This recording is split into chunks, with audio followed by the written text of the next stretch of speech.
Good morning student. आज हम दो टॉपिक के ऊपर एक लेक्चर डिलीवर करने वाले हैं।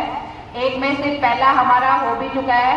अब हम बात करते हैं अपने सेकंड टॉपिक के बारे में, जो कि है ट्राइबल एम्पावरमेंट। हम देखेंगे कि ट्राइबल होते कौन है, ट्राइबल एम्पावरमेंट क्या होता है, what are the program and policies run by the government to empower tribal people and why we need to know about it कि ट्राइबल एम्पावरमेंट है क्या, क्यों इसकी जरूरत है। तो फर्स्ट ऑफ ऑल, ट्राइबल्स है कौन? Those people who live in the forest and worship the nature and earn their livelihood through the means of hunting, gathering and agriculture।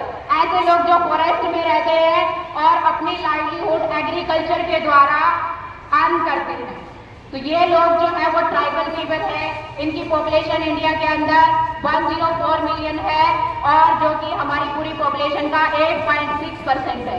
तो these are very huge number, तो हम इनको ignore नहीं कर सकते और हमें इनकी एम्पावरमेंट के लिए कार्य करना होगा। Now what is tribal empowerment? Empowerment है क्या? जैसे हम वीमेन एम्पावरमेंट के बारे में सुनते हैं और वीमेन एम्पावरमेंट में हम देखते हैं कि महिलाओं के उत्थान के बारे में बात की जाती है, उसी तरीके से यहाँ पर ट्राइबल पीपल के उत्थान के बारे में बात करना ही ट्राइबल एम्पावरमेंट कहलाता है।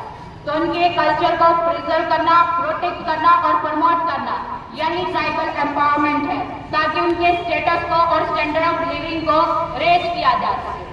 अब बात करते हैं कि कौन से प्रोग्राम एंड पॉलिसीज हैं जो गवर्नमेंट के द्वारा रन किए जाते हैं। Program and policies run by the government to empower the tribal people. First of all, zonal cultural centres जो है वो हमारी गवर्नमेंट के द्वारा एस्टेब्लिश किए गए हैं। ये जो सेंटर्स हैं वो जगह जगह पर जो कल्चरल फेस्टिवल है वो ऑर्गेनाइज करते हैं, ताकि इन लोगों की कल्चर को प्रमोट किया जा सके, इनकी लैंग्वेज को प्रिजर्व किया जा सके।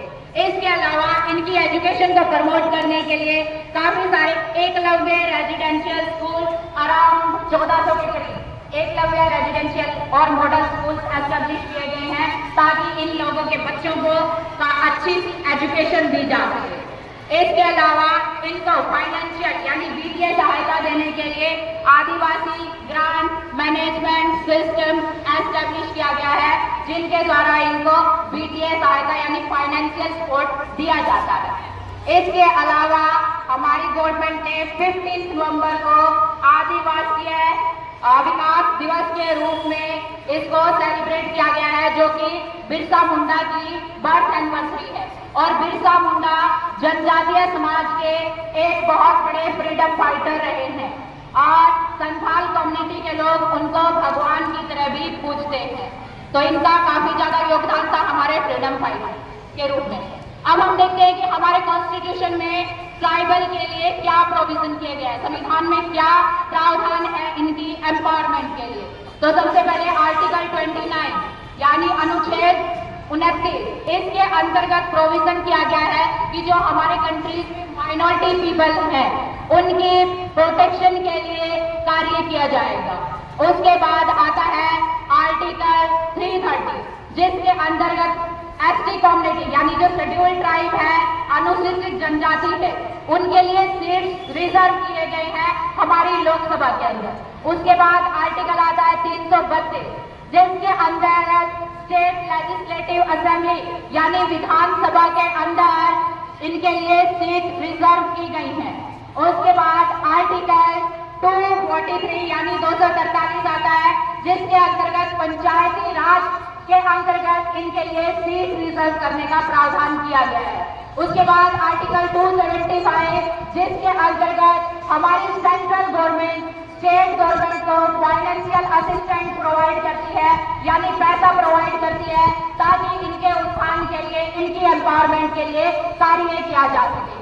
तो ये कुछ प्रोविजन है जो हमारे कॉन्स्टिट्यूशन में किए गए हैं। इसके अलावा आर्टिकल 333A के तहत national commission for scheduled tribes भी एस्टेब्लिश किया गया है, जो कि इन लोगों के कल्चर को सेफगार्ड करने के लिए, इनके लोगों को कल्चर को बचाने के लिए ये कमीशन काम करता है। इसके बाद हम बात करते हैं कि हमें ट्राइबल की एम्पावरमेंट करनी क्यों है, क्यों ये इतना जरूरी है। First of all, these tribal peoples are master class.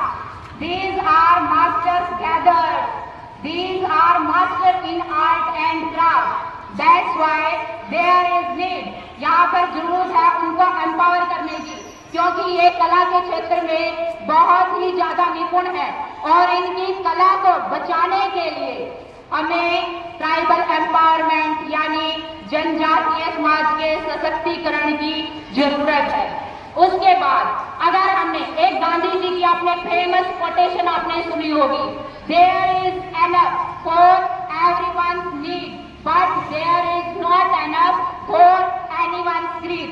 अगर आपने किसी भी व्यक्ति की जरूरत के लिए आपने कोई भी संसाधन यूज करना है तो यहाँ पर हमारे पास बहुत संसाधन है, लेकिन अगर किसी एक भी व्यक्ति का लालच पूरा करना है तो हमारे यहाँ पर कोई भी संसाधन नहीं है।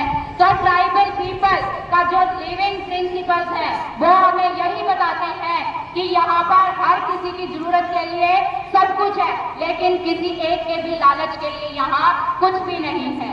इसलिए हमें ट्राइबल पीपल की इंपॉर्टेंस को समझना होगा। उसके बाद जो हमारे honourable prime minister Narendra Modi है, इन्होंने भी जब आजादी का अमृत महोत्सव सेलिब्रेट किया था उस टाइम पर इन्होंने एक बहुत ही महत्वपूर्ण बात बोली थी। उन्हें कहा था कि we never forget their sacrifice and their values encourage our generation. मतलब हम उनके बलिदान को भूल नहीं सकते और उनका साहस वो हमारी जनरेशन को इंस्पायर करता है। ये प्राइम मिनिस्टर नरेंद्र मोदी के द्वारा बोला गया था। और इसके अलावा उन्होंने ये भी कहा था कि जो हमारे सस्टेनेबल डेवलपमेंट गोल्स हैं, जो कि हमारे 17 गोल्स हैं, जो कि हमारे यूनाइटेड नेशन के अंदर संयुक्त राष्ट्र की मीटिंग के अंदर डिसाइड किए गए थे 2015 में, इन गोल्स को अगर हमने अचीव करना है तो हमें जो ट्राइबल पीपल्स हैं उनके लिविंग प्रिंसिपल्स को फॉलो करना होगा।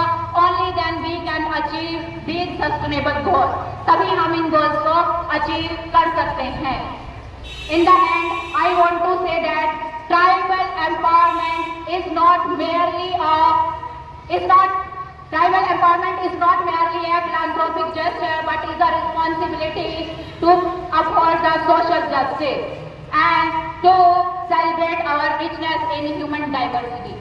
They are the protector of the forest, they are the protector of the culture, they are the protector of the environment, they are the protector of the world, and they are the role model for the world to protect the environment. That's all for the day. Have a nice day. Thank you for being a good listener.